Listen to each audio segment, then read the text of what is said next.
ನಮಸ್ತೆ. ವಾಸವಿ ಸಾಹಿತ್ಯ ಕಲಾವೇದಿಕೆ ಅರ್ಪಿಸುವ ಕನ್ನಡ ಬಲ್ಲವರು ಓದಲೇಬೇಕಾದ ಪುಸ್ತಕಗಳ ಪರಿಚಯಾತ್ಮಕ ಕಾರ್ಯಕ್ರಮದಲ್ಲಿ ಓದ್ತಾ ಇರೋ ಪುಸ್ತಕ ಎಸ್.ಎಲ್. ಭೈರಪ್ಪ ಅವರ ಕಾದಂಬರಿ ನೆಲೆ. ನಿನ್ನೆ ನಾವು ಇವರು ಜವರಾಯಿ ಸತ್ತ ಸುದ್ದಿ ಕೇಳಿ ಅವರೆಲ್ಲ ಕಾರ್ನಲ್ಲಿ ಬರ್ತಾ ಇರ್ತಾರೆ. ಅಲ್ಲಿಯವರೆಗೆ ನಾವು ಕಥಾ ವಾಚನವನ್ನ ಮಾಡಿದ್ವಿ. ಅದರ ನಂತರದ ಮುಂದಿನ ಭಾಗದ ವಾಚನ. ದಹನ ಕ್ರಿಯೆಯಾಗಿ ಬಂದು ಎಲ್ಲರೂ ಊಟ ಮುಗಿಸುವ ಹೊತ್ತಿಗೆ 5 ಗಂಟೆಯಾಗಿತ್ತು. ಕಾಳಪ್ಪನವರು ಮೃತರಿಗೆ ಬಾಂಧವರಲ್ಲ. ಚಟ್ಟಕ್ಕೆ ಹೆಗಲು ಕೊಡುವ ಅಗತ್ಯವೂ ಬೀಳಲಿಲ್ಲ. ಆನೆಕೆರೆಗೆ ಕೊಟ್ಟಿರುವ ಹಿರಿಮಗಳು ಲಲಿತಳ ಗಂಡ ಸುಬ್ಬಣ್ಣ, ಗಂಡಸಿಗೆ ಕೊಟ್ಟಿರುವ 2ನೆಯ ಅನುಸೂಯಳ ಗಂಡ ನಾಗರಾಜ್ ಇಬ್ಬರೂ ಹೆಗಲು ಕೊಟ್ಟರು. ಜವರಾಯಪ್ಪನವರ ವೃತ್ತಿ ಬಾಂಧವರಾದ ಸೀತಾರಾಮಯ್ಯ, ಹಿರಣ್ಣಯ್ಯ ನಿನ್ನೆ ಹೆಣವನ್ನು ಇಲ್ಲಿಗೆ ಸಾಗಿಸಿದಾಗಿನಿಂದ ಇಲ್ಲೇ ಇದ್ದುದಲ್ಲದೆ ವಾಹಕ ಕೆಲಸಕ್ಕೂ ನಿಂತರು. ದಹನದ ದಿನ ಮನೆಯಲ್ಲಿ ಅಷ್ಟು ಜನಕ್ಕೆ ಆಗುವಷ್ಟು ಮಾಡಿಸಿ ಕಳಿಸುವಷ್ಟು ಏರ್ಪಾಡು ಮಾಡಿದ್ದರು. ದಹನವಾಗಿ ತೋಟದ ಮನೆಗೆ ಹಿಂದಿರುಗುವಾಗ ಊಟ ಮುಗಿಸಿದ ನಂತರ ಕಾಳಪ್ಪನವರಿಗೆ ಏನು ಮಾಡಬೇಕೆಂದು ತಿಳಿಯಲಿಲ್ಲ. ಅದೇ ಕಾರಿನಲ್ಲಿ ಹಿಂದಿರುಗುವುದೇ ಅಥವಾ ಇಲ್ಲಿದ್ದು ತಮ್ಮ ಕೆಲಸವೇನೆಂದು ತಿಳಿಯದಿದ್ದರೂ ಹೊರಡುವ ಮನಸ್ಸಾಗಲಿಲ್ಲ. ಒಳಗೆ ಹೋಗಿ ಸುಬ್ಬಲಕ್ಷ್ಮಿಯನ್ನು ಮಾತನಾಡಿಸುತ್ತಾ ಅರ್ಧ ಗಂಟೆ ಕುಳಿತಿದ್ದರು. ಮದುವೆಯಾದ ಇಬ್ಬರು ಇನ್ನೂ ಆಗದಿರುವ ಕೊನೆಯವಳೊಡನೆ ಒಳಗೆ ಸೇರಿಕೊಂಡಿದ್ದ ಅವಳೊಡನೆ ಹೆಚ್ಚು ಮಾತನಾಡುವುದು ಅಥವಾ ಸಮಾಧಾನ ಮಾಡುವುದು ಈ ಸನ್ನಿವೇಶದಲ್ಲಿ ತೋಚಲೂ ಇಲ್ಲ. ಹೊರಗೆ ಬಂದು ಹೆಣ ಇಟ್ಟಿದ್ದ ಜಗುಲಿಯನ್ನು ಬಿಟ್ಟು ಇನ್ನೊಂದು ಜಗಲಿಯ ಮೇಲೆ ಒಂದು ಚಾಪೆ ಹಾಕಿಸಿಕೊಂಡರು. ಶ್ರೀಧರ ಒಂದು ದಿಂಬು ತಂದು ಕೊಟ್ಟ. ಊಟ ಮಾಡಿ ಬರಲು ಹಾಸನಕ್ಕೆ ಹೋದ ಡ್ರೈವರ್ ಬಂದರೆ ಬೆಂಗಳೂರಿಗೆ ಕಾರಿನೊಡನೆ ಹಿಂದಿರುಗಲು ತಿಳಿಸುವಂತೆ ಶ್ರೀಧರ ಕುಮಾರರಿಗೆ ಹೇಳಿ ಮಲಗಿ ಕಣ್ಣು ಮುಚ್ಚಿದರು. ಹೊದೆದಿದ್ದ ತೆಳುವಾದ ಪಂಚೆ ನೊಣಗಳು ಮೈಕೈ ಮುಖಗಳ ಮೇಲೆ ಕೂರದಂತೆ ತಡೆಯುತ್ತಿತ್ತು. ತೋಟದ ಮನೆಯಾದುದರಿಂದ ಆಗಾಗ್ಗೆ ಕೂಗುವ ಕಾಗೆ ಗುಬ್ಬಚ್ಚಿಗಳ ಸದ್ದು ಬಿಟ್ಟರೆ ನಿಶ್ಶಬ್ದವಾಗಿತ್ತು. ಜವರಾಯಿಯ ಸಾವಿನಿಂದ ಯಾರಲ್ಲಿ ಯಾವ ಬಗೆಯ ಭಾವನೆ ಬಂದಿರಬಹುದು ಎಂಬ ಕಲ್ಪನೆಯು ನಿಶ್ಶಬ್ದದಲ್ಲೇ ಕೆಲಸ ಮಾಡಲು ಶುರು ಮಾಡಿತು. ಇಬ್ಬರು ಅಳಿಯಂದಿರಿಗೆ ಹೆಚ್ಚು ವ್ಯತ್ಯಾಸವಾಗುವ ಭಾವನೆ ಬಂದಿರಲಿಕ್ಕಿಲ್ಲ. 61 ವಯಸ್ಸಾದ ಮಾವ ಸತ್ತ. ಆದರೆ ಪ್ರೀತಿ ಅಂತಃಕರಣದಿಂದ ತಮ್ಮನ್ನು ನೋಡುತ್ತಿದ್ದ ಮಾವನೆಂಬ ವ್ಯಸನ ಆಗಿರುವುದಂತೂ ಅವರ ಮುಖದಲ್ಲೇ ಕಾಣಿಸುತ್ತಿತ್ತು. ಹೆಣ್ಣು ಮಕ್ಕಳಿಗೆ ಹೆಚ್ಚು ದುಃಖವಾಗಿದೆ.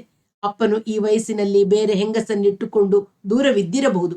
ಆದರೆ ತಮ್ಮನ್ನು ಯಾವತ್ತೂ ಪ್ರೀತಿಯಿಂದ ಕಂಡಿದ್ದರೆಂಬ ನೆನಪು ಅವರಿಗಿದೆ. ಟೈಪು ಗೀಪು ಕಲಿತು ಕೆಲ್ಸಕ್ಕೆ ಸೇರಿದ ನಂತರ ನಿನ್ನ ಗಂಡನ ನೀನೇ ಹುಡುಕಿಕೋ ಅಂತ ಹೇಳಿದ್ರು. ಅಪ್ಪನ ಆಧಾರ ಇದ್ದಕ್ಕಿದ್ದಂತೆ ಇಲ್ಲವಾದುದರಿಂದ ಇಂದಿರೆ ಕುಸಿದಿದ್ದಾಳೆ. ಗಂಡ ದೂರವಿದ್ದರೂ ಪ್ರತಿ ತಿಂಗಳ ಸಂಸಾರ ನಿರ್ವಹಣೆಗೆ ತಪ್ಪದೆ ಕಳಿಸುತ್ತಿದ್ದದ್ದು ಈಗ ಅದೂ ನಿಂತು ಹೋಗಿರುವುದರಿಂದ ಯಾವ ಹೊಣೆಯನ್ನೂ ಹೊರದ ಮಗನನ್ನು ಬೇಡುವ ಸ್ಥಿತಿ ಬಂದಿರುವ ಅರಿವು ಸುಬ್ಬಲಕ್ಷ್ಮಿಗೆ ಇದ್ದೇ ಇದೆ. ಇವೆಲ್ಲ ಬರೀ ಆರ್ಥಿಕ ವಿವರಣೆಯಾಯಿತು. ಈ ವಯಸ್ಸಿನಲ್ಲಿ ಹೀಗೆ ಮಾಡಿದ ಗಂಡನ ಮೇಲಿದ್ದ ಕೋಪ, ತಿರಸ್ಕಾರ, ಅಸಹಾಯಕತೆಗಳು ತಕ್ಷಣ ಅವನೇ ಸತ್ತು ಹೆಣವಾಗಿ ಅದನ್ನು ತಂದು ಮನೆಜಗುಲಿಯ ಮೇಲೆ ಮಲಗಿಸಿ ಇಲ್ಲಿಂದ ಒಯ್ದು ಸುಟ್ಟು ಬಂದ ಮೇಲೆ ಬೇರೆ ಬೇರೆ ಸ್ವರ ವರ್ಣಗಳಿಂದ ಕೂಡಿರುವುದು ಸಹಜವೇ ಎಂಬ ವಾಸ್ತವತೆಯು ಕಾಳಪ್ಪನವರ ಮನಸ್ಸಿಗೆ ಕಂಡಿತು. ಈ ಸ್ಥಿತಿಯಲ್ಲಿ ಕಾಳಪ್ಪನವರಿಗೆ ಆಶ್ಚರ್ಯವಾಗುವ ಒಂದು ಅರಿವು ಅವರ ಒಳಗಿನಿಂದಲೇ ಕಾಣಿಸಿಕೊಂಡಿತು. ಜವರಾಯಿಯ ಸಾವಿನಿಂದ ನನಗೆ ಹೇಳಿಕೊಳ್ಳುವಂತಹ ಯಾವ ಆಘಾತವೂ ಆಗಿಲ್ಲ. ನನ್ನ ಅಂತಃಕರಣವನ್ನು ಅರಿತು ಸ್ಪಂದಿಸಬಲ್ಲವನಾಗಿದ್ದ ಯಾರ ಅಂತಃಕರಣವನ್ನು ನಾನು ಅತ್ಯಂತ ಪ್ರೀತಿಸುತ್ತಿದ್ದೆನೋ ಅಂಥವನು ಹೀಗೆ ಇದ್ದಕ್ಕಿದ್ದಂತೆ ಸತ್ತ ಸುದ್ದಿ ಬಂದು ನಾನೂ ಅವನು ಹುಡುಗರಿಂದ ಜೊತೆಯಲ್ಲೇ ಬೆಳೆದು ಅವನ ದೇಹ ಬೆಳೆದ ಪ್ರತಿಯೊಂದು ಅವಸ್ಥೆಗೂ ಜೊತೆಗಾರ ಸಾಕ್ಷಿಯಾಗಿ ಈಗ ಅವನ ಶರೀರವು ಹೆಣವಾಗಿ ಆ ಹೆಣವನ್ನು ನನ್ನೆದುರಿಗೆ ಹೊತ್ತು ಸಾಗಿಸಿ ಕೆರೆಯ ಏರಿಯ ಹಿಂಬದಿಯಲ್ಲಿಯೇ ನನ್ನೆದುರಿಗೆ ಸುಟ್ಟು ಕರಕಾಗಿಸಿ ಸ್ನಾನ ಮಾಡಿ ಬಂದರು ಯಾಕೆ ಯಾವ ಆಘಾತವೂ ಆಗಿಲ್ಲ?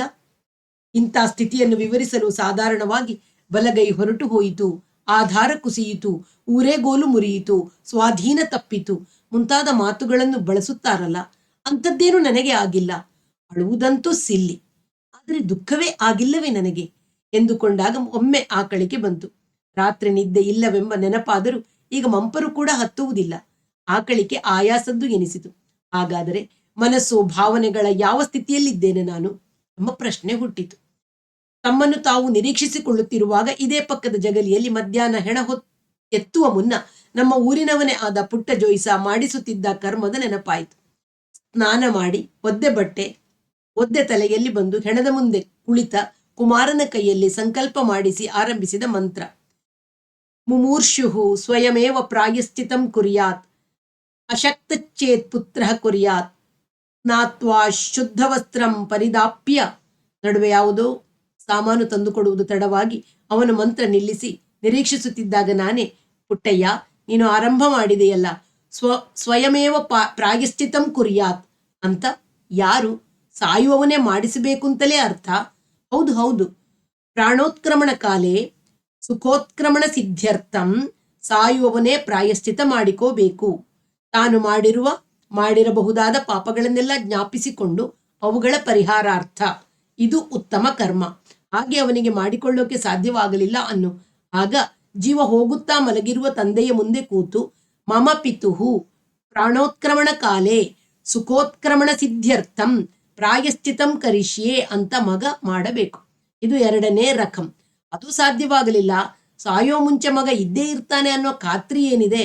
ಇದ್ದರೂ ಇನ್ನೊಂದು ಇಂಜೆಕ್ಷನ್ ಚುಚ್ಚಿ, ಡಾಕ್ಟ್ರೇ ರಕ್ತ ಪಂಪ್ ಹೊಡೆದು ಜೀವ ಮುಂದುವರಿಸಿ ಡಾಕ್ಟ್ರೇ ಅನ್ನೋದು ಬಿಟ್ಟು, ನಮ್ಮಪ್ಪ ಅಥವಾ ಅಮ್ಮನಿಗೆ ಸುಖಮರಣವಾಗಲಿ ಅನ್ನೋ ಸಂಕಲ್ಪ ಇಟ್ಕೊಂಡು ಯಾರು ಈ ಕರ್ಮ ಮಾಡ್ಕೋತಾರೆ? ಇದ ಮಾಡೋದು ಅಂದ್ರೆ ಅಪ್ಪನ ಅಥವಾ ಅಮ್ಮನ ಅನಿವಾರ್ಯ ಮರಣಕ್ಕೆ ನಾನು ಸಮ್ಮತಿಸಿದ್ದೀನಿ ಅಂತ ಅಲ್ವೇ ಅರ್ಥ. ಇದೂ ಸಾಧ್ಯವಾಗದೆ ಹೋದಾಗ ಈ ಪ್ರಾಯಶ್ಚಿತ ವಿಧಿಯನ್ನು ಮೃತನ ಪರವಾಗಿ ಮಗ ಮಾಡಿದ ನಂತರವೇ ಜೀವ ಹೋಯಿತು ಅಂತ ಭಾವಿಸಿ ಮುಂದಿನ ಕರ್ಮ ಶುರು ಮಾಡಬೇಕು. ಅಷ್ಟರಲ್ಲಿ ನಿರೀಕ್ಷಿಸುತ್ತಿದ್ದ ಹೊಸ ಬಟ್ಟೆ ತಂದುಕೊಟ್ಟದರಿಂದ ಪುಟ್ಟಯ್ಯ ಮುಂದಿನ ಮಂತ್ರ ಆರಂಭಿಸಿದ. ಪರವಾಗಿಲ್ಲ, ಹಳ್ಳಿಯಲ್ಲಿದ್ದರೂ ಮಂತ್ರದ ಅರ್ಥ ಗಿರ್ತ ತಿಳ್ಕೊಂಡಿದ್ದಾನೆ, ನನಗಿಂತ 1.5 ವರ್ಷ ಚಿಕ್ಕೋನಲ್ವೇ ಎಂದ್ಕೊಳ್ಳುವಾಗ ಮನಸ್ಸು ಶಾಸ್ತ್ರದ ವಿವರಣೆಯಲ್ಲಿ ನಿಂತು ಬಿಟ್ಟಿತು. ತನ್ನ ಕೊನೆಗೆ ತಾನೇ ಸಿದ್ಧನಾಗಿ ಜೀವನವನ್ನೆಲ್ಲ ಸಂಪೂರ್ಣವಾಗಿ ಅವಲೋಕಿಸಿ ತೂಕ ಹಾಕಿ ಮಾಡಿದ ತಪ್ಪಿಗೆ ಪಶ್ಚಾತ್ತಾಪ ಪಟ್ಟು ಬೆನ್ನು ಕುಗ್ಗಿಸದೆ ಕೊನೆಯ ಹೆಜ್ಜೆ ಇಡಲು ನಿಲ್ಲುವ ಮನುಷ್ಯನ ರೇಖಾಚಿತ್ರ ಕಣ್ಣ ಮುಂದೆ ಬಿಡಿಸಿಕೊಂಡಿತು. ಇತ್ತೀಚೆಗೆ ಅದರಲ್ಲೂ ವಿಮಾನದ ಆಕಾಶದಲ್ಲಿ ಒಂಟಿತನದ ಅನುಭವವಾಗಿ ಗರ್ವಿನ್ ಯಮಬಂಡೆ, ಗ್ಲಾಸ್ಕೋದಲ್ಲಿ ಕಂಡ ಕಪ್ಪು ಆವರಿಕೆಯ ಸ್ವಪ್ನಗಳ ನಂತರ ತಮ್ಮ ಸಾವು ಹೇಗಿರಬೇಕೆಂಬ ಕಲ್ಪನೆ 10 ಬಾರಿ ಮನಸ್ಸಿನ ಮುಂದೆ ಹಾಯ್ದು ಹೋಗಿದೆ. ಸುಖವಾಗಿ ರಾತ್ರಿ ಊಟ ಮಾಡಿ ಹಾಸಿಗೆಯಲ್ಲಿ ಮಲಗಿ ಸತಾಯಿಸದೆ ನಿದ್ದೆ ಹತ್ತಿ ಗಾಢ ನಿದ್ದೆಯೇ ಕೊನೆಯ ನಿದ್ದೆಯಾಗಿ ಪರಿವರ್ತನೆಯಾಗಿ ಬಿಡಬೇಕು. ಹೃದಯ ಕ್ರಿಯೆ ನಿಲ್ಲುವ ಮುನ್ಸೂಚನೆಯಾಗಲಿ ಸೂಚನೆಯ ನೋವಾಗಲಿ ಕಿಂಚಿತ್ ಕಾಣಿಸಬಾರದು. ಇದೇ ಕಲ್ಪನೆ ಪದೇ ಪದೇ.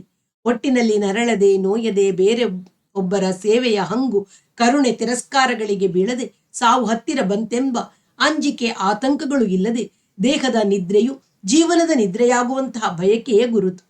ಬೇರೆ ರೀತಿಯ ಸಾವು, ಉದಾಹರಣೆಗೆ ವಿಮಾನಾಪಘಾತ, 30,000 ಅಡಿ ಎತ್ತರದ ವಿಮಾನದ ಎಂಜಿನ್ಗಳು ನಿಂತೋ ಸ್ಫೋಟಗೊಂಡೋ ಇಡೀ ವಿಮಾನವು ಹತ್ತಿ ಉರಿದು ಸಮುದ್ರಕ್ಕೆ ಉರುಳಿ ಮುಳುಗಿ ಯಾಕಾಗಬಾರದು?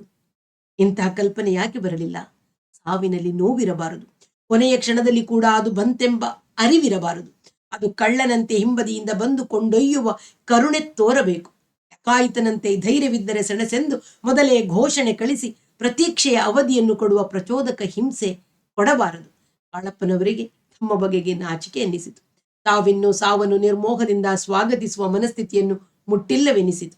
ನಿದ್ದೆಯಲ್ಲೆಂದರೆ ತಾಮಸದಲ್ಲಿ ಕ್ಷಣಗಳನ್ನು ಕೂಡ ನಿರೀಕ್ಷಿಸುತ್ತಾ ಕೊನೆಯವರೆಗೂ ಪ್ರಜ್ಞೆಯನ್ನು ಉಳಿಸಿಕೊಂಡು ಬಾ ಎಂದು ಆತುರ ಮಾಡದೆ, ನಿಧಾನ ಮಾಡೆಂದು ಬೇತುಕೊಳ್ಳದೆ ಪ್ರತೀಕ್ಷಿಸುವ ಸ್ಥಿತಿಯ ಘನತೆ, ಆತ್ಮಗೌರವಗಳ ಕಲ್ಪನೆ ಮೂಡಿತು.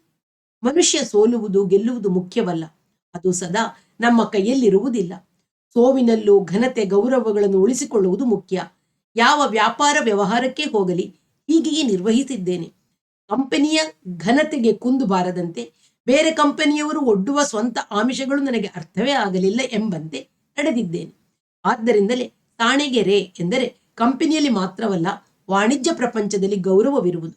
ಸಾವಿನೊಡನೆ ಕೂಡ ಹೀಗೆಯೇ ನಿರ್ವಹಿಸಬೇಕು ಎಂದು ತೀರ್ಮಾನ ಮಾಡಿಕೊಂಡಾಗ ಅದು ನಿರ್ಧರಿಸುವಷ್ಟು ಸುಲಭದ್ದಲ್ಲವೆಂದು ಅರಿವು ದನಿ ಹಾಕಿತು. ಆದರೂ ಮನಸ್ಸಿಗೆ ಒಂದು ತೆರನಾದ ನೆಮ್ಮದಿ ಕಾಣಲು ಶುರುವಾಯಿತು. ಅಷ್ಟರಲ್ಲಿ ತೋಟದ ದಿಡ್ಡಿ ಬಾಗಿಲಿನ ಹೊರಗೆ ಕಾರಿನ ಹಾರ್ನ್ ಕೇಳಿಸಿತು. ಡ್ರೈವರ್ ಬಂದ ಅಂತ ಕಾಣುತ್ತೆ. ಈಗಲೂ ತಾವು ನಿರ್ಧರಿಸಬಹುದು, ಬೆಂಗಳೂರಿಗೆ ಹೋಗುವುದು, ಈಗ ಇಲ್ಲೇ ಎದ್ದು ನಾಳೆ ಬೆಳಗ್ಗೆ ಹೋಗೋಣ ಎನ್ನುವುದು, ಅಥವಾ ಅವನನ್ನು ಈಗಲೇ ಕಳಿಸುವುದು ಎಂಬ ಅನಿಶ್ಚಯದಲ್ಲಿರುವಾಗ ಕುಮಾರ ಒಳಗಿನಿಂದ ಬಂದ. ಹಿಂದೆಯೇ ಪುಟ್ಟಯ್ಯ ಜೋಯಿಸರು. ಮಗು, ಕಾರಿನವನ್ನು ಕಳಿಸಿಬಿಡೋಣವೇ? ನೀನೇನಾದರೂ ರಜಾ ಅರ್ಜಿ ಗಿರ್ಜಿ ಕಳಿಸಬೇಕಾದರೆ ನಮ್ಮ ಹೋಟೆಲ್ ಮ್ಯಾನೇಜರ್ ಕೈಲಿ ಕೊಡು, ಅಂದ್ರೆ ಅವರು ಮುಂದಕ್ಕೆ ಕಳಿಸ್ತಾರೆ. ನಾಳೆ ಮಧ್ಯಾಹ್ನದ ಮೇಲೆ ಮಾಲತಿ ಇಬ್ರು ಬೆಂಗಳೂರಿಗೆ ಹೋಗ್ತೀವಿ. ಇಲ್ಲಿಯ ಕರ್ಮ, ಅದನ್ನೇ ಇಲ್ಲಿ ತನಕ ಮಾತಾಡುತ್ತಿದ್ದೆವು. ಪುಟ್ಟಯ್ಯ ಜೋಯಿಸರು ಮಧ್ಯೆ ಹೇಳಿದರು.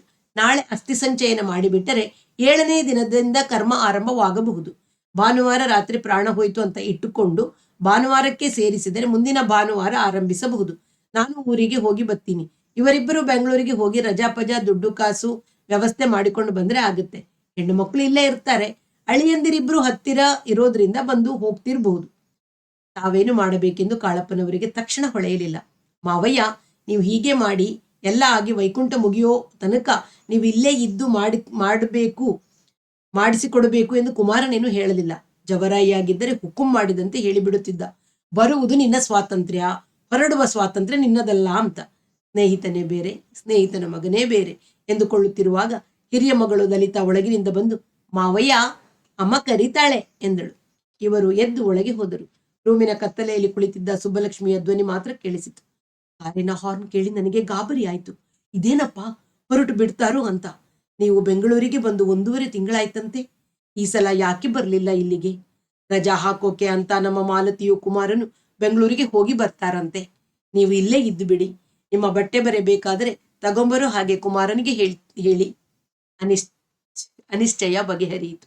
ಕುಮಾರನಿಗೆ ಪ್ರೀತಿ ಇಲ್ಲದೇ ಇಲ್ಲ. ತಮಗೂ ಅವನಪ್ಪನಿಗೂ ಇದ್ದ ಸ್ನೇಹ ಗೊತ್ತಿಲ್ಲದೆಯೂ ಇಲ್ಲ. ಆದರೆ ಇಂಥ ಸಂದರ್ಭದಲ್ಲಿ ಯಾರು ಯಾರಿಗೆ ಏನು ಹೇಳಬೇಕೆಂಬ ತಿಳುವಳಿಕೆ ಸಾಲದು ಎಂದುಕೊಂಡರು.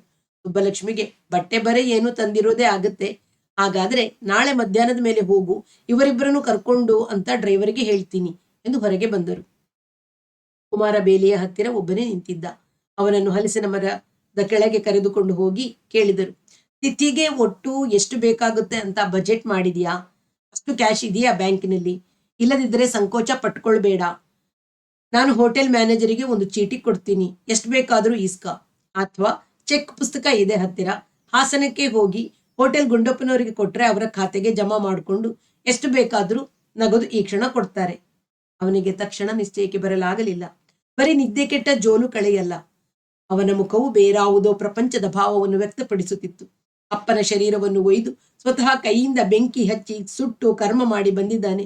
ಪುಟ್ಟಯ್ಯ ಬಿಡಿಸಿ ಬಿಡಿಸಿ ಹೇಳುವ ಕರ್ಮ ಮಂತ್ರಗಳ ಅರ್ಥವನ್ನು ಕೇಳುತ್ತಾ ಮನಸ್ಸು ಬೇರೆ ಹದದಲ್ಲಿರುವುದು ಸಹಜ ಎಂದು ಅರಿತ ಅವರು ಡ್ರೈವರಿಗೆ ಹೇಳಲು ದೆಡ್ಡಿಬಾಗಿಲ ಕಡೆಗೆ ಹೋದರು. ಕುಮಾರನಿಗೆ ಸೂಕ್ಷ್ಮವಾಗಿ ಅವಮಾನವಾದಂತಾಯಿತು. ಹಿಂದೆಯೇ ನಿಸ್ಸಹಾಯಕತೆಯ ಅರಿವು ಆಯಿತು. ಮಾವಯ್ಯನಂತೆ ಯಾರಿಗಾದರೂ ಚೀಟಿ ಕೊಟ್ಟು ಎಷ್ಟು ಸಾವಿರವಾದರೂ ತರಿಸುವ ಶಕ್ತಿ ನನಗಿಲ್ಲ. ಗುಂಡಪ್ಪನವರು ಮಾವಯ್ಯನ ಚೆಕ್ ಅನ್ನು ಸಡಗರದಿಂದ ಗೌರವಿಸಬಹುದು. ಅದೇ ನಾನ್ ಚೆಕ್ ಕೊಡುತ್ತೇನೆಂದ್ರೆ, ಹತ್ರ ಕ್ಯಾಶ್ ಇಲ್ವಲ್ಲೋ ಮರಿ, ಚೆಕ್ ಕೊಡು, ಖಾತೆಗೆ ಹಾಕ್ತೀನಿ, ಹಣ ಬಂದ್ಮೇಲೆ ತೆಗೆದುಕೊಡ್ತೀನಿ ಎಂದು ಮೃದುವಾಗಿ ನಗದೆ ಇರುವುದಿಲ್ಲ. ಅವರ ದೃಷ್ಟಿಯಲ್ಲಿ ನನಗೆ ಇಷ್ಟೇ ಬೆಲೆ. ಯಾಕೆ ಹೀಗೆ? ಅಪ್ಪನನ್ನೇ ನೋಡಿಕೊಳ್ಳಲಿಲ್ಲ ಅಂತಲೇ? ಹೋಗಲಿ, ಬೆಂಗಳೂರಲ್ಲಿ ಕೂಡ ಚೆಕ್ ಕೊಟ್ಟು ನಿನ್ನೆ ತಾನೇ ನನ್ನ ಚೆಕ್ಕನ್ನು ನಾನೇ ನನ್ನ ಬ್ಯಾಂಕಿಗೆ ಕಟ್ಟಿ ಇವಳ ಬ್ಯಾಂಕಿನ ಖಾತೆಯಲ್ಲಿ ಎಷ್ಟು ಹಣವಿದೆ, ಮನೆ ಸಂಸಾರಕ್ಕೆ ಅಂತ ಆಗಾಗ್ಗೆ ನನ್ನ ಕೈಯಲ್ಲಿ ಚೆಕ್ಕಿಗೆ ರುಜು ಮಾಡಿಸಿಕೊಳ್ಳುತ್ತಿದ್ದಳು. ಆಮೇಲೆ ಎಷ್ಟು ಮೊತ್ತ ಬರೆದುಕೊಳ್ಳುತ್ತಿದ್ದಳು. ನನ್ನ ಖಾತೆಯದನ್ನೇ ಖರ್ಚು ಮಾಡಿ ತನ್ನದನ್ನು ಉಳಿಸಿಕೊಳ್ಳುತ್ತಿದ್ದಳು. ಒಟ್ಟಿನಲ್ಲಿ ಬೆಂಗಳೂರು ಮನೆ ಮುಟ್ಟಿದ ಮೇಲೆ ಒಂದು ಫೈಟ್ ಆಗದೆ ಇರೋದಿಲ್ಲ ಎಂಬ ಕಲ್ಪನೆಯೊಂದಿಗೆ ಅಪ್ಪ ಸತ್ತರೂ ಸಮಯ ತಿಥಿಗೆ ಬೇಕು ಅಂತ ಸಾಲ ಕೇಳಿದರೆ 4 ಸ್ನೇಹಿತರು ಒಂದೊಂದಿಷ್ಟು ಅಂದ್ರೆ ಎಷ್ಟು? 500, 1000 ಕೊಡೋಂಥವನು ಯಾವನಿದ್ದಾನೆ? ಸೋಮು ದುಡ್ಡಿನ ವಿಷಯದಲ್ಲಿ ಕೇರ್ಫುಲ್. ಯಾರು ಕೇಳಿದ್ರು ನನ್ನ ಹತ್ರ ಇಲ್ಲ, ಎಲ್ಲ ಹೆಂಡತಿ ಮ್ಯಾನೇಜ್ಮೆಂಟು ಅಂತಾನೆ. ಮತ್ತೆ ಇಂಥ ಸಮಯ ಅಂತಂದ್ರೆ ಪ್ರಾವಿಡೆಂಟ್ ಫಂಡ್ ಮೇಲೆ ಎಂದುಕೊಳ್ಳುತ್ತಿರುವಾಗ ಮಾಲತಿ ಮನೆಯ ಒಳಗಿನಿಂದ ಸೂರಿನ ಹತ್ತಿರ ಒಬ್ಬಳೇ ನಿಂತದ್ದು ಕಾಣಿಸಿತು. ಈಗಲೇ ಅವಳನ್ನು ಕರೆದು ಇಬ್ಬರ ಲೆಕ್ಕದಲ್ಲೂ ಒಟ್ಟು ಎಷ್ಟು ದುಡ್ಡಿದೆ ಎಂದು ಕೇಳುವ ಮನಸ್ಸಾದರೂ ಇಲ್ಲಿ ಆ ಮಾತು ತೆಗೆಯುವುದು ಬೇಡವೆಂದು ತಡೆದುಕೊಂಡ.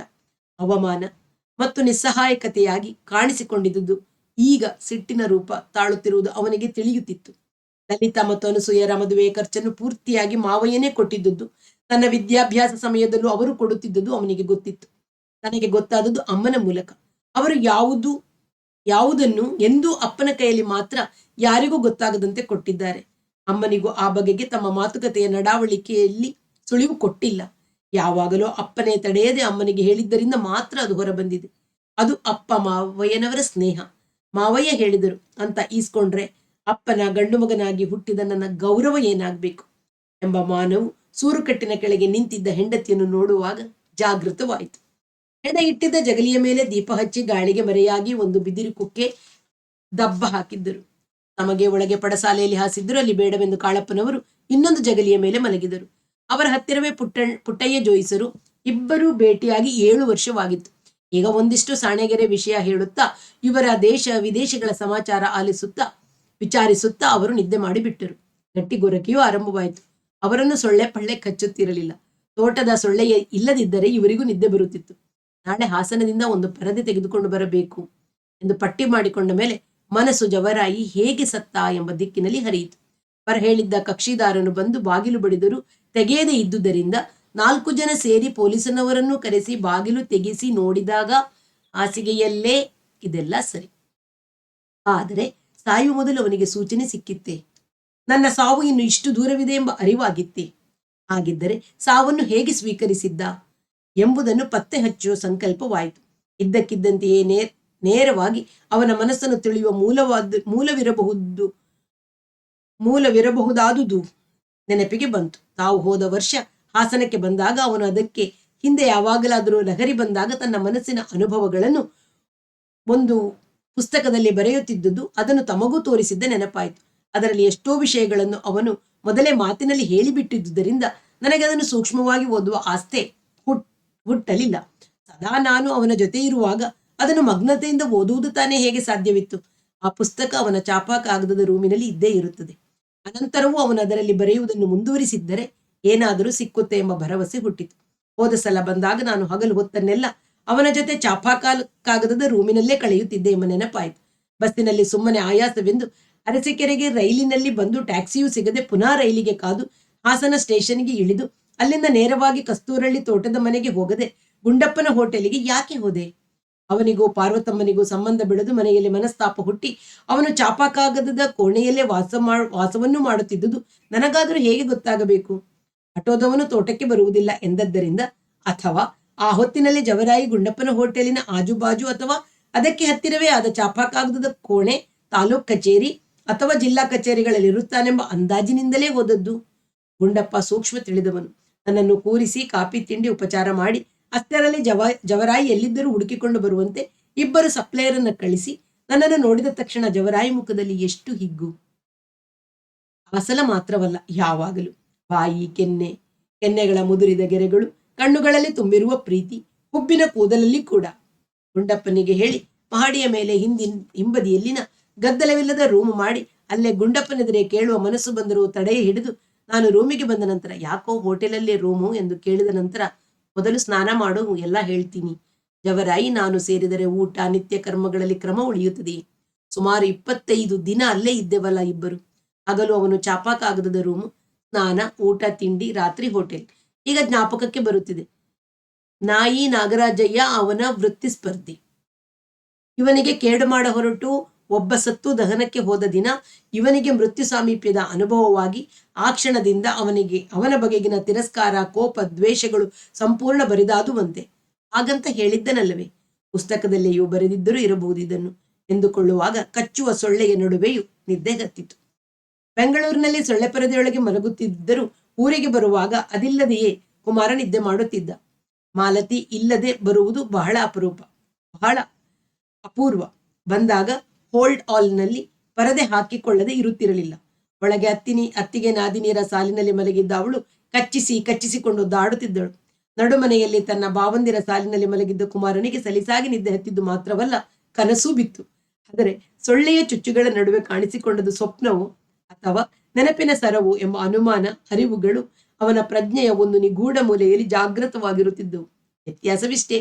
ಮಧ್ಯಾಹ್ನ ಕಣ್ಣಿಗೆ ರಾಚುವ ಉರಿ ಬಿಸಿಲಿನಲ್ಲಿ ನಡೆದದ್ದು ಈಗ ಬೆಳದಿಂಗಳಿನಲ್ಲಿಯಂತೆ ಮಬ್ಬಾಗಿ ಕಾಣುತ್ತಿದೆ. ನಿನ್ನೆ ರಾತ್ರಿ ಕತ್ತಲೆಯಲ್ಲಿ ನಡೆದದ್ದು ಈಗ ಹಗಲಿನಲ್ಲಿ ಪ್ರಕಾಶದಂತೆ ಕಾಣಿಸುತ್ತಿದೆ. ತಾನು ಅಪ್ಪನ ಹೆಣದ ಮುಂದೆ ಕುಳಿತು ಸುಖೋತ್ಕ್ರಮಣಾರ್ಥ ಪ್ರಾಯಶ್ಚಿತ ಮಾಡುತ್ತಿರುವಂತೆ ಹೆಣಕ್ಕೆ ಸ್ನಾನ ಮಾಡಿಸಿ ಹಳೆ ವಸ್ತ್ರ ತೆಗೆದು ವಿಭೂತಿ, ರುದ್ರಾಕ್ಷಿ, ತುಳಸಿ ಮಾಲೆಗಳಿಂದ ಅಲಂಕರಿಸಿ ಕಟ್ಟಿದ ಬಿದಿರ ಚಟ್ಟದ ಮೇಲೆ ಏರಿಸಿ ಹಗ್ಗದಿಂದ ಬಿಗಿದು ಉಳಿದವರು ಹೆಗಲ ಮೇಲೆ ಏರಿಸಿಕೊಂಡ ನಂತರ ನಾನು ಬಲಗೈಯಲ್ಲಿ ಬೆಂಕಿಯ ಮಡಕೆಯ ಹಗ್ಗ ಹಿಡಿದು ಮುಂದೆ ನಡೆದು 3 ಕಡೆ ಕೆಳಗಿರಿಸಿ ಅಕಸ್ಮಾತ್ ಕುಟುಕು ಜೀವವಿದ್ದರೆ ಅದ ಕರಿತು ಬಲವಾಗಿ ಉಸಿರಾಡುತ್ತಿದೆಯೋ ಎಂದು ಪರೀಕ್ಷಿಸಿ ಅಪ್ಪನಿಗೆ ಜೀವ ಹಿಂದಿರುಗಿ ಬರದಿದ್ದರೆ ಎಂಥ ಸಡಗರ! ತನ್ನ ಉಸಿರಿನ ಗತಿ ತೀವ್ರವಾಗುತ್ತಿದೆ, ತಾನೇ ಅಪ್ಪನಿಗೆ ಜೀವ ಹಿಂದಿರುಗಿ ಬಂದಿದ್ದರೆ ಎಂಥ ಸಡಗರ. ತನ್ನ ಉಸಿರಿನ ಗತಿ ತೀವ್ರವಾಗುತ್ತಿದೆ. ತಾನೇ ಸರಸರನೆ ಕಟ್ಟಿದ್ದ ಹಗ್ಗ ಬಿಚ್ಚಿ ಬಿಚ್ಚಲು ಬಾರದ ಗಂಟುಗಳನ್ನು ಕಡುಗೋಲಿನಿಂದ ಕಡಿದು ಎಬ್ಬಿಸಿ ಕೂರಿಸಿ ಕುಡಿಯಲು ಎಳನೀರು ಕೊಟ್ಟು, ಇಲ್ಲ, ಉಸಿರು ಬಂದಿಲ್ಲ, ಸತ್ತು 1.5 ದಿನವಾಯಿತಂತಲ್ಲ. ಮತ್ತೆ ಹೊತ್ತು ಕೆರೆ ಹಿಂದಿನ ಒಂಟಿ ಮರದ ಕೆಳಗೆ ಇಳಿಸಿ ಪುನಃ ಮೂಗಿನ ಹೊಳ್ಳೆಯ ಹತ್ತಿರ ಬೆರಳಿಟ್ಟು ಪರೀಕ್ಷಿಸಿ ಉಳಿದ ಕರ್ಮಗಳನ್ನೆಲ್ಲ ಮುಗಿಸಿ ಹೆಣವನ್ನು ಕಟ್ಟಿಗೆ ಕೊಬ್ಬರಿ ಮೊಟ್ಟೆ ಚಿಪ್ಪುಗಳ ಹಾಸಿಗೆಯ ಮೇಲಿಟ್ಟು ಉಳಿದೆಲ್ಲ ವಸ್ತ್ರಗಳನ್ನು ತೆಗೆದು ಅಪ್ಪನ ಇಡೀ ಶರೀರ ನಗ್ನವಾಗಿ ಆ ನಗ್ನ ಚಿತ್ರ ನನ್ನ ಕಣ್ಣಿಗೆ ಕಟ್ಟಿದಂತಾಗಿ, ಲೋಮಗು ಗುಹ್ಯ ಸ್ಥಾನದ ಮೇಲೆ ಈ ಬಾಳೆ ಎಲೆ ಮುಚ್ಚು ನಗ್ನಂ ದಹೇತ್ ಅಂತ ಶಾಸ್ತ್ರ. ನನ್ನ ದೃಷ್ಟಿಯು ಅಪ್ಪನ ಗುಹ್ಯ ಸ್ಥಾನದ ಮೇಲೆ ನಟ್ಟು 1.5 ದಿನದಿಂದ ಕೊರಡುಗಟ್ಟುತ್ತಾ ಬಂದ ಅಪ್ಪನ ಶಿಶ್ನವು ಬಿಗಿದು ದೊಡ್ಡದಾಗುತ್ತಾ ನನಗೆ ಆಶ್ಚರ್ಯ ಅಲ್ಲ, ಉತ್ಸಾಹ ಅಲ್ಲ, ಭಯ. ದೇಹದ ಉಳಿದ ಯಾವ ಭಾಗದ ಮೇಲೂ ನನ್ನ ಧ್ಯಾನವಿಲ್ಲ. ದೊಡ್ಡದಾಗುತ್ತಾ ನಡೆದ ಅಪ್ಪನ ಶಿಶ್ನವು ಉದ್ದವಾಗಿ ಅದಕ್ಕೆ ತಕ್ಕಂತೆ ಗಾತ್ರವಾಗಿ ಬೆಳೆದು ನನ್ನ ಉದ್ದ ನನಗಿಂತ ಇನ್ನೂ ಎತ್ತರದ 6 ಅಡಿ 10 ಅಡಿ 20 ಅಡಿ 30 ಅಡಿ 40 120 ಅಡಿಯ 12ನೇ ಮಹಡಿಯ ಎತ್ತರದಿಂದ ಕೆಳಗೆ ನೋಡಿದರೆ ವಿದ್ಯುತ್ ಕಂಬಗಳು ಡೊಂಕಾಗಿ ನಿಂತ ಹಂಚಿಕಡ್ಡಿಯಂತೆ ಕಾಣುವ ಎತ್ತರದಲ್ಲಿ ಹೊಟ್ಟೆಯೊಳಗಿನ ಕರುಳು ಮೇಲ್ಮುಖವಾಗಿ ಒತ್ತುತ್ತಾ ಕಣ್ಣು ಮೂಗುಗಳಿಂದ ಭಯದ ಬಿಸಿ ಉಕ್ಕಿ ಮೈಯೆಲ್ಲ ನಡುಗಿ ಬೆವತು ಕಿರುಚಿಕೊಳ್ಳುವಂತಾಗಿ ಕಿರುಚುವ ಧ್ವನಿಯು ಉಡುಗಿ, ಕುಮಾರ ಯಾಕೋ ಹೊರಳಿ ಮಲಿಕಾ. ದೊಡ್ಡ ಭಾವನು ನಿದ್ದೆಯಲ್ಲೇ ನನ್ನನ್ನು ಎಚ್ಚರಿಸಿ ತಾವು ನಿದ್ದೆ ಮಾಡುತ್ತಿದ್ದಾರೆ. ಒಳಗೆಲ್ಲ ಕತ್ತಲು. ನಾನು ನಮ್ಮ ತೋಟದ ಮನೆಯಲ್ಲಿ ಮಲಗಿದ್ದೇನೆ. ಈಗ ಕಂಡದ್ದೆಲ್ಲ ಸ್ವಪ್ನ.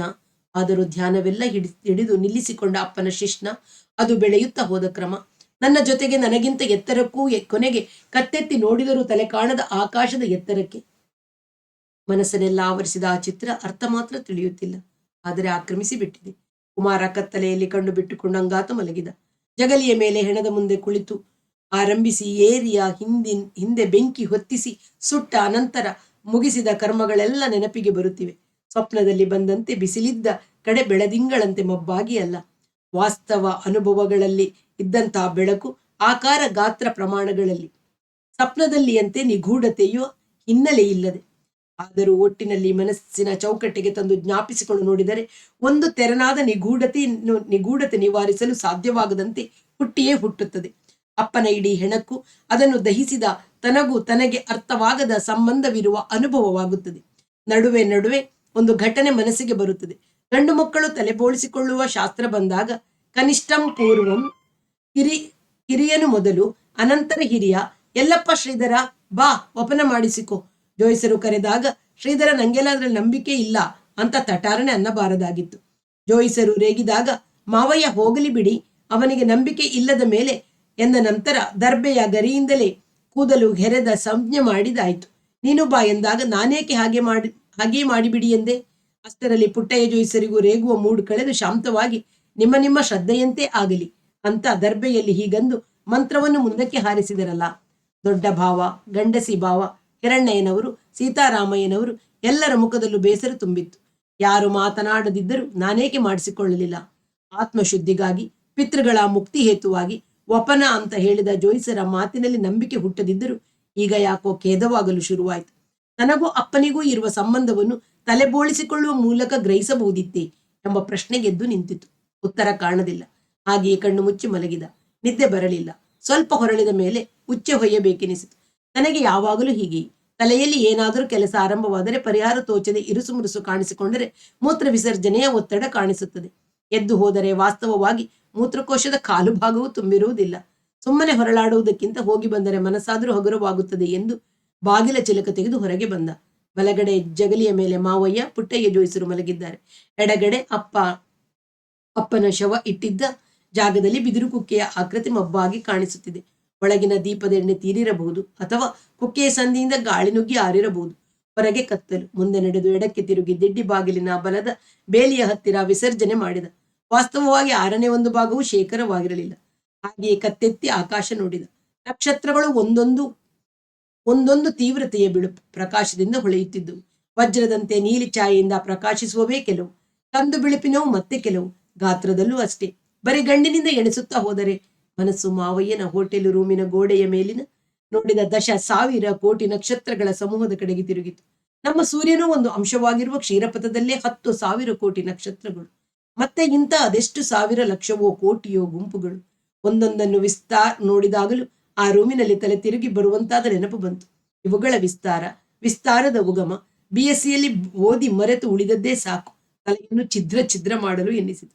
ಹಲಸಿನ ಮರದ ಕಡೆಗೆ ನಡೆದು ಕತ್ತಲೆಯಲ್ಲಿ ಹಾವುಗೀವು ಇದ್ದೀತೆಂದು ಎಚ್ಚರದಿಂದ ಹೆಜ್ಜೆ ಹಾಕಿ 2 ಕಲ್ಲುಗಳನ್ನು ನೆಟ್ಟು ಅದರ ಮೇಲೆ ಹಾಸುಗಲ್ಲು ಹಾಕಿ ಮಾಡಿದ್ದ ಕಲ್ಲು ಬೆಂಚಿನ ಮೇಲೆ ಕುಳಿತುಕೊಂಡ. ತಣ್ಣಗೆ ಚರ್ಮಕ್ಕೆ ಹಿತವಾಗುವ ರಾತ್ರಿಯ ಹವೆ, ಮೇಲೆ ಹರಡಿರುವ ಬರಿಗಣ್ಣಿಗೆ ಕಾಣುವ ನಕ್ಷತ್ರ ಸಹಸ್ರ ಎನಿಸಿತು. ಈ ಕಲ್ಲಿನಲ್ಲಿ ಕೂತದ್ದರಿಂದ ಅಪ್ಪನ ನೆನಪು ಬಂತು. ತುಂಬ ಪ್ರೀತಿಯ ಜಾಗ ಇದು ಅಪ್ಪನಿಗೆ. ತಾನೇ ಈ ಕಲ್ಲುಗಳನ್ನು ಆರಿಸಿ ನೆಟ್ಟು ಮೇಲೆ ವಿಶಾಲವಾದ ಹಾಸುಗಲ್ಲು ಎತ್ತಿ ಮಲಗಿಸಿ ಯಾವಾಗಲೂ ಇಲ್ಲಿ ಕೂರುತ್ತಿದ್ದ. ಚಕ್ಕಲ ಮಕ್ಕಲ ಹಾಕಿ ಕೂತು ಕಾವ್ಯ ವಾಚನ ಮಾಡುತ್ತಿದ್ದ. ತಕ್ಷಣ ನೆನಪಾಯಿತು, ತಾನು ಕವಿಯಾಗಬೇಕೆಂದು ಅವನ ಕನಸಾಗಿತ್ತಂತೆ. ಅದಕ್ಕಂದೇ ಕುಮಾರವ್ಯಾಸನೆಂಬ ಹೆಸರಿಟ್ಟನಂತೆ. ಪೂರ್ತಿ ಆ ಹೆಸರಿಟ್ಟರೆ ಗೇಲಿ ಮಾಡಿಯಾರೆಂಬ ಅರಿವು 4 ವರ್ಷದಲ್ಲಿ ಬಂದು ಶಾಲೆಗೆ ಸೇರಿಸುವಾಗ ಕುಮಾರ ಎಂದು ಬರೆಸಿದನಂತೆ. ನನಗೆ ಗಮಕ ಹೇಳಿಕೊಟ್ಟಿದ್ದ. ಹಾರ್ಮೋನಿಯಂ ಮೇಲೆ ಸಾ ಪಾ ಸ ಕೂಗಿಸುತ್ತಿದ್ದ. ಸರಿಯಾಗಿ ಶ್ರದ್ಧೆ ತೋರಿಸದಿದ್ದಾಗ ಸಿಟ್ಟು ಬಂದು ಹೇಗೆ ಹೊಡೆಯುತ್ತಿದ್ದ. ಬಿಡಿಸಿಕೊಳ್ಳುತ್ತಿದ್ದ ಅಮ್ಮನ ಮೇಲೆ ನನಗೆ ಹೆಚ್ಚು ಪ್ರೀತಿ ಬೆಳೆಯುತ್ತಿದ್ದದ್ದು ಅಂತ ಸಂದರ್ಭದಲ್ಲೇ ಅಲ್ಲವೇ. ನಾನು ಏನೇನೋ ಆಗಬೇಕೆಂದು ಅಪ್ಪ ಕನಸು ಕಂಡ. ಮಕ್ಕಳೆಂದರೆ ಎಷ್ಟು ಪ್ರೀತಿ, ಹೆಣ್ಣು ಮಕ್ಕಳೆಂದರೆ ಇನ್ನಷ್ಟು. ತಾನು ಚಿಕ್ಕ ಹುಡುಗನಾಗಿದ್ದಾಗ ಹೆಗಲ ಮೇಲೆ ಹೊತ್ತು ತಿರುಗುತ್ತಿದ್ದದ್ದು, ಬರೀ ಮೈ ಮಾಡಿ ತಾನೇ ಮೈ ಕೈ ಮುಖ ಬೆನ್ನು ಕಾಲುಗಳನ್ನು ಉಜ್ಜಿ ಪ್ರೀತಿಯಿಂದ ಕೊಳಕ ಅಂತ ಬೈಯುತ್ತಾ ಮಡಿ ಮಾಡಿ ಉಡಿಸುತ್ತಿದ್ದದ್ದು, ತನ್ನ ತಟ್ಟೆಯಿಂದ ತೆಗೆದು ತಿನ್ನಿಸುತ್ತಿದ್ದದ್ದು, ಜೊತೆಯಲ್ಲಿ ಮಲಗಿಸಿ ಬೆಚ್ಚಗೆ ಹೊದಿಸಿಕೊಳ್ಳುತ್ತಿದ್ದದ್ದು ಮೊದಲಾಗಿ 10 ಹಲವು ವಿವರಗಳು ನೆನಪಾಗತೊಡಗಿದವು. ಭಾವುಕತೆ ಒತ್ತಿ ಕಣ್ಣು ತುಂಬಿ ಬಂತು. ಪ್ರಾಣೋತ್ಕ್ರಮಣವಾದ ನಂತರ ಲೌಕಿಕಕ್ಕೋಸ್ಕರ ದಕ್ಷಿಣಾಭಿಮುಖವಾಗಿ ನಮಸ್ಕರಿಸಿ ಅಳಬೇಕು. ಅನಂತರ ಎಂದರೆ ಜೀವವು ಪ್ರೇತವಾದ ನಂತರ ಅಳಬಾರದು ಎಂದು ಜೋಯಿಸರು ಮಾತು ನೆನಪಿಗೆ ಬಂತು. ಈಗ ಗಟ್ಟಿಯಾಗಿ ಅತ್ತು ಬಿಡು ಎಂದವರು ಹೇಳ್ತಿದ್ದಾಗ ಅಳು ಬರಲಿಲ್ಲ, ಸಿಲ್ಲಿ ಎನ್ನಿಸಿತು. ನನಗೂ ಅಪ್ಪನಿಗೂ ಇದ್ದ ಸಂಬಂಧವೇ ಅರ್ಥವಾಗಿರಲಿಲ್ಲ. ಶವವನ್ನು ಚಿತೆಯ ಮೇಲೆ ಮಲಗಿಸಿ ಹಳೆಯ ವಸ್ತ್ರಗಳನ್ನೆಲ್ಲ ತೆಗೆದು ಸಂಪೂರ್ಣ ಬರಿಮೈ ಮಾಡಿ ಕೊರಡು ಬಿದ್ದ ಇಡೀ ನಗ್ನ ಶರೀರವು ನನ್ನ ಕಣ್ಣುಗಳನ್ನು ಹಿಡಿದು ನಿಲ್ಲಿಸಿಕೊಂಡು ಆಗಲೂ ಇಲ್ಲ. ಜೋಯಿಸರು ಗುಹ್ಯ ಸ್ಥಾನದ ಮೇಲೆ ಒಂದು ಬಾಳೆ ಎಲೆ ಮುಚ್ಚೆಂದು ಆತುರಪಡಿಸಿದಾಗ ಅಪ್ಪನ ಶಿಶ್ನದ ಮೇಲೆ ಕಣ್ಣು ನಟ್ಟು ಆ ಒಂದು ಕ್ಷಣದಲ್ಲಿ ಕಣ್ಣು ತೆರೆಸಿ ಮುಚ್ಚಿಸುವಂತಹ ಜ್ವಾಜ್ವಲ್ಯಮಾನ ದರ್ಶನ ಒಳಗಿನಿಂದ ಮೂಡಿ ಆ ದರ್ಶನವು ಮನಸ್ಸನ್ನಾಕ್ರಮಿಸಿಕೊಂಡ ತಕ್ಷಣ ಒಳಗಿನಿಂದ ಒತ್ತುತ್ತಿದ್ದ ಭಾವುಕತೆ ಆವಿಯಾಗಿ ಕಣ್ಣುಗಳು ಆರಿ ಶುಷ್ಕವಾದವು. ತಲೆ ಎತ್ತಿ ನಕ್ಷತ್ರಗಳನ್ನು ನೋಡಿದ. ಕಣ್ಣಿನಲ್ಲಿ ನೀರಿನ ಅಂಶವಿದ್ದರೆ ನಕ್ಷತ್ರ ಪ್ರಕಾಶವು ಗೆರೆಗೆರೆಯಾಗಿ ಒಡೆದು ಚದುರುತ್ತಿತ್ತು. ಈಗ ನೇರವಾಗಿ ಕಾಣಿಸುತ್ತಿದೆ. ಆದುದರಿಂದ ಕಣ್ಣಿನಲ್ಲಿ ನೀರಿಲ್ಲವೆಂದು ಅವನಿಗೆ ಅನಿಸಿತು. ಮಡಿ ಉಡಿಸಿದ ಮಿಠಾಯಿ ತಿನ್ನಿಸಿದ, ಬೆಚ್ಚಗೆ ಮಲಗಿಸಿಕೊಂಡ, ತಾನು ಉಪವಾಸವಿದ್ದು ಸಾಕಿದ ಎಂಬುದೆಲ್ಲ ಲೌಕಿಕ ಭಾವುಕ ಸಂಗತಿಗಳು. ನನ್ನ ಅಪ್ಪನ ಸಂಬಂಧ ಇನ್ನೂ ಆಳವಾದದ್ದು, ಅರ್ಥವಾಗಲೇ ಇಲ್ಲ ಎನ್ನಿಸಿತು. ಬೆಳಿಗ್ಗೆ ಎದ್ದು ಮುಖಕ್ಷೌರ ಸ್ನಾನ ಮಾಡಿ ಕಾಳಪ್ಪನವರು ಚಾಪಕಾಗದ ರೂಮಿನ ಬೀಗದ ಕೈ ಯಾರ ಹತ್ತಿರವಿದೆ ಎಂದು ಕೇಳಿದರು. ಹಿರಣ್ಣಯ್ಯನವರು ಮೊನ್ನೆ ಹೆಣ ತಂದಾಗಲೇ ಬೀಗ ಹಾಕಿ ತಂದು ಕೊಟ್ಟರು. ಪಟ್ಟದ ಕಟ್ಟಿನ ಮೊಳೆಗೆ ತಗುಲು ಹಾಕಿದೆ. ಕತ್ತಲ ಕೋಣೆಯಲ್ಲಿ ಸೇರಿದ ಸುಬ್ಬಲಕ್ಷ್ಮಿ ಉತ್ತರಿಸಿದಳು. ಇನ್ನೆಂತ ಚಾಪಕಾಗದ ರೂಮ್, ಇನ್ನೇನಿರುತ್ತಲ್ಲಿ? ಕಾಳಪ್ಪನವರು ಅದನ್ನು ತೆಗೆದುಕೊಂಡರು. ನಾನು ಮಧ್ಯಾಹ್ನ ಹೊತ್ತಿಗೆ ಬರ್ತೀನಿ, ಅಕಸ್ಮಾತ್ ತಡವಾದರೆ ಊಟಕ್ಕೆ ಕಾಯಬೇಡಿ ಎಂದು ಹೇಳಿ ತಮ್ಮನ್ನು ಹಾಸನದಲ್ಲಿ ಬಿಟ್ಟು ಹಿಂದಿರುಗುವಂತೆ ಡ್ರೈವರಿಗೆ ಹೇಳಿ ಸೂಚನೆ ಕೊಟ್ಟು ಕಾರಿನಲ್ಲಿ ಕುಳಿತರು. ಮೊದಲು ಗುಂಡಪ್ಪನವರ ಹೋಟೆಲಿಗೆ ಹೋದರು. ಗಲ್ಲಾದಲ್ಲಿ ಹುಡುಗನಿದ್ದ. ಸಾವುಕಾರ 10 ನಿಮಿಷ ಕಾಲ್ಗಂಟೆಯಲ್ಲಿ ಬರ್ತಾರೆ, ಏನಾದ್ರೂ ಹೇಳ್ಬೇಕಾಗಿತ್ತಾ? ಹುಡುಗ ಹೇಳಿದ. ಇಲ್ಲ, ಕಾಯ್ತಿರ್ತೀನಿ ಎಂದು ಅವರು ಕಾಫಿಗೆ ಹೇಳಿ ಗಲ್ಲಾದ ಹತ್ತಿರ ಕುರ್ಚಿಯಲ್ಲಿ ಕುಳಿತರು. ಗಲ್ಲಾದ ಹಿಂಬದಿಯಲ್ಲಿ ಗುಂಡಪ್ಪನವರ ಫೋಟೋ. ಅವರು ಈ ಹಿಂದೆ ನೋಡಿದ್ದದ್ದೇ. ನೀಳ ಮೂಗು, ತುಂಬಾ ಮುಖ, ತುಂಬು ಮೀಸೆ, ಹಿಂದಕ್ಕೆ ಬಿಟ್ಟು ಮೆಟ್ಟಿಲಾಗಿ ಬೆಳೆಸಿ ಬಾಚಿದ ನಾಟಕದ ಕೂದಲು, ಸಿಲ್ಕ್ ಜುಬ್ಬ. ಎದೆಯ ಮಟ್ಟದ ಫೋಟೋದಲ್ಲಿ ಕಾಣುತ್ತಿದ್ದು ಇಷ್ಟು. ಅವರನ್ನು ಸಾಕಷ್ಟು ನೋಡಿದ್ದ ಕಾಳಪ್ಪನವರಿಗೆ ಇತರ ವಿಷಯಗಳು ನೆನಪಿಗೆ ಬಂದವು. ಚಿನ್ನದ ಸರಪಣಿಯ ಕೈಗಡಿಯಾರ, ಎಡಗೈಗೆ 4, ಬಲಗೈಗೆ 3 ವಜ್ರದ ಉಂಗುರಗಳು, ಪಿನ್ಲೆ ಪಂಚೆ, ಪಂಪು ಶೂಸು, ಜವರಾಯಿ ವರ್ಣಿಸಿದ ವಿವರ. ಗುಂಡಪ್ಪನವರ ಹೊರ ಸಂಸಾರ ಹಾಸನದಲ್ಲಿ ಯಾರಿಗೆ ಗೊತ್ತಿಲ್ಲ. ಹೋಟೆಲ್ನಿಂದ ಇಡೀ ಟೌನ್ನಲ್ಲಿ, ಅಲ್ಲ ಇಡೀ ಜಿಲ್ಲೆಯಲ್ಲಿ ಪ್ರಸಿದ್ಧರಾಗಿರೋ ಹಾಗೆಯೇ ತಮ್ಮ ಸ್ಟೆಫ್ನಿಯಿಂದಲೂ ಪ್ರಸಿದ್ಧರಾಗಿದ್ದಾರೆ. ಮೈ ತುಂಬ ಒಡವೆ ತೊಟ್ಟು, ಕಾಶಿಬೂಟ, ಹೂವಿನ ಸೀರೆ ಉಟ್ಟು ಜಡ್ಕಾ ಗಾಡಿಯಲ್ಲಿ ಕೂತು ಹೋಗ್ತಿದ್ರೆ ಹೋಟೆಲ್ ಗುಂಡಪ್ಪನವರ ರಖಾವು ಅಂತ ಎಷ್ಟು ಜನ ಪಿಸುಗೊಂಡಲ್ಲೇ ಮಾತಾಡ್ಕೊಳ್ಳಲ್ಲ. ದಿನ ಬೆಳಿಗ್ಗೆ ಹೋಟೆಲ್ನಿಂದ ಕೇಸರಿ ಬಾತ್, ದೋಸೆ, ಇಡ್ಲಿ, ಸ್ಪೆಷಲ್ ಕಾಫಿ, ಮಧ್ಯಾಹ್ನ ಊಟ, ಸಾಯಂಕಾಲ ಬೋಂಡಾ, ಮೈಸೂರು ಪಾಕ್, ಕಾಫಿ, ರಾತ್ರಿ ಊಟ ಅಲ್ಲಿಗೆ ಹೋಗಬೇಕು. ಮಧ್ಯಾಹ್ನ ರಾತ್ರಿ ಇವರ ತಾಂಬೂಲ ಅಲ್ಲೇ ಆಗಬೇಕು. ಕಾಳಪ್ಪನವರು ಗಡಿಯಾರ ನೋಡಿಕೊಂಡು 7:45 ಬೆಳಗಿನ ತಿಂಡಿ ತೆಗೆಸಿಕೊಂಡು ತಮ್ಮ ರಕಾವು ಮನೆಗೆ ಹೋಗಿರಬಹುದು ಎಂದು ಊಹಿಸುತ್ತಿರುವಾಗ ಅವರೇ ಬಂದರು. ಸ್ವಲ್ಪ ಸ್ಥೂಲವಾದರೂ ಎತ್ತರವಾದ ಶರೀರ, ನನ್ನಷ್ಟೇ ಅಥವಾ ನನಗಿಂತ 2-3 ವರ್ಷಕ್ಕೆ ದೊಡ್ಡ ವ್ಯಕ್ತಿ. ಅವರು ಇವರನ್ನು ಗಮನಿಸಲಿಲ್ಲ, ಸೀದಾ ಗಲ್ಲಕ್ಕೆ ಹೋದರು. ಅಲ್ಲಿದ್ದ ಹುಡುಗ ಜಾಗ ಬಿಟ್ಟು ಇವರು ನಿಮ್ಮನ್ನು ಕಾಯ್ತಿದ್ದಾರೆ ಅಂತ ತೋರಿಸಿದಾಗ ಗಮನಿಸಿ ನೋಡಿ, ಓ ನೀವು ಬಂದಿದ್ದೀರಿ ಅಂತ ಗೊತ್ತಾಯ್ತು, ತಕ್ಷಣ ಗುರುತು ಸಿಕ್ಲಿಲ್ಲ. ಯಾಕೆಂದ್ರೆ ನೀವು ಹೇಳ್ಬೇಡಿ, ನಾನೇ ಹೇಳ್ತೇನೆ. ಯಾಕೆ ಅಂದ್ರೆ ನೀವು ತಲೆಗೆ ಡೈ ಮಾಡೋದು ಯಾಕೆ ಬಿಟ್ರಿ, ಇಷ್ಟು ಬಿಳಿ ಕೂದ್ಲು ಎಂಬುದನ್ನು ನಡುವೆ ತಡೆದು ಇವರು ನಿಮ್ಮ ಚರ್ಮದ ಕರಿಬಣ್ಣಕ್ಕೆ ಹೊಂದೋದಿಲ್ಲ ಅನ್ನಿ ಎಂಬುದನ್ನು ಅವರು ಅರ್ಧಕ್ಕೆ ತಡೆದು, ನಿಮ್ಮ ಬಣ್ಣ ಕಪ್ಪಾದರೆ ನಂದು ಟಾರ್ ಅನ್ಬೇಕು. ಏನ್ ಗೊತ್ತಾ, ಮಹಡಿ ಮೇಲೆ ನೀವು ಹೋದ ವರ್ಷ ಇದ್ದ ರೂಮ್ ಇದೆಯಲ್ಲ, ಅದಕ್ಕೆ ಕಾಳಪ್ಪನವ್ರ ರೂಮು ಅಂತಲೇ ಹೆಸರಾಗ್ಬಿಟ್ಟಿದೆ. ನಮ್ಮ ಕೆಲ್ಸಗಾರರೆಲ್ಲ ಹಾಗೆ ಕೂಗೋದು. ಕೊಡ್ತಾ ಅವರಿಗೆಲ್ಲ ಎಷ್ಟು ಬಕ್ಷಿಸ್ಕೊಟ್ಟು ಹೋಗಿದ್ದೀರಿ ನೀವು. ಮೊದಲು ತಿಂಡಿ ತಿನ್ನಿ, ಬರೀ ಹೊಟ್ಟೆಗೆ ಕಾಫಿ ಒಳ್ಳೆಯದಲ್ಲ. ಇವರು ಹೋದ ವರ್ಷ ಇದ್ದ ಮಹಡಿ ಮೇಲೆ ರೂಮಿಗೆ ಕರೆದೊಯ್ದು ಕೂರಿಸಿ ಗುಂಡಪ್ಪನವರು ಅಲ್ಲಿಗೆ ಇಡ್ಲಿ ಕಾಫಿ ತರಿಸಿದರು. ತಾವು ತಿಂದರು. ನೋಡಿ, ಜವರಾಯಪ್ಪನವರು ನಮ್ಮ ಸ್ನೇಹಿತರು. ನೀವುಗಳು ಬಂದ ಸುದ್ದಿ ನಂಗೆ ತಿಳಿತು. ದಹನಕ್ಕೆ ಬರೋಣ ಅಂತ ಅಂದ್ಕೊಂಡೆ. ಶವ ಸಂಸ್ಕಾರನ ಸ್ನೇಹಿತರು ಮಾಡ್ಬೇಕು, ಬಂಧುಗಳಲ್ಲ, ಮಗ ಅಲ್ಲ ಅಂತ ನನ್ನ ಸಿದ್ಧಾಂತ. ಏನಂತೀರಿ? ಆದ್ರೆ ಈ ಗುಂಡಪ್ಪನಂತವರ ಸಾವಾಸ ಮಾಡಿಯೇ ನನ್ ಗಂಡ ಕೆಟ್ಟ ಅಂತ ಆವಮ್ಮ. ಏನವ್ರ ಹೆಸರು? ಯಾರ ಕೈಲೂ ಅಂತಿತ್ತಂತೆ. ಒಂದು ದಿನವಲ್ಲ, ಪದೇ ಪದೇ. ಇವರು ನನ್ನ ಹೋಟ್ಲಲ್ಲೇ ಊಟ ತಿಂಡಿ ಸ್ನಾನ ಮಾಡ್ತಾರೆ ಅಂತ ಗೊತ್ತಾದ್ಮೇಲೆ ಈ ಸಂದರ್ಭದಲ್ಲಿ ಆಕೆಗೆ ಮೊದಲೇ ದುಃಖ. ನಾನು ಹೋಗಿ ಅವರಿಗೆ ರೇಗಿ ಸುಮ್ನೆ ಯಾಕೆ ಒಂದ್ ಪ್ರಸಂಗ ಅಂತ ನಾನು ಬರ್ಲಿಲ್ಲ. ಕುಮಾರ ಕರೆದರೆ ಊಟಕ್ಕೆ ಬರ್ತೀನಿ. ಸ್ನೇಹಿತರು ವೈಕುಂಠ ಪ್ರವೇಶಿಸೋ ಸಮಾರಂಭದ ಊಟನ ನಾವು ಮಾಡ್ಲೇಬೇಕು. ಏನಂತೀರಾ? ಇನ್ನು ಮುಂದಿನ ಭಾಗವನ್ನ ಮತ್ತೆ ಕೇಳೋಣ. ಅಲ್ಲಿಯವರೆಗೆ ಎಲ್ಲರಿಗೂ ಪ್ರೀತಿಯ ನಮಸ್ಕಾರ. ವಾಸವಿ ಸಾಹಿತ್ಯ ಕಲಾವೇದಿಕೆ ಸುಳ್ಯ.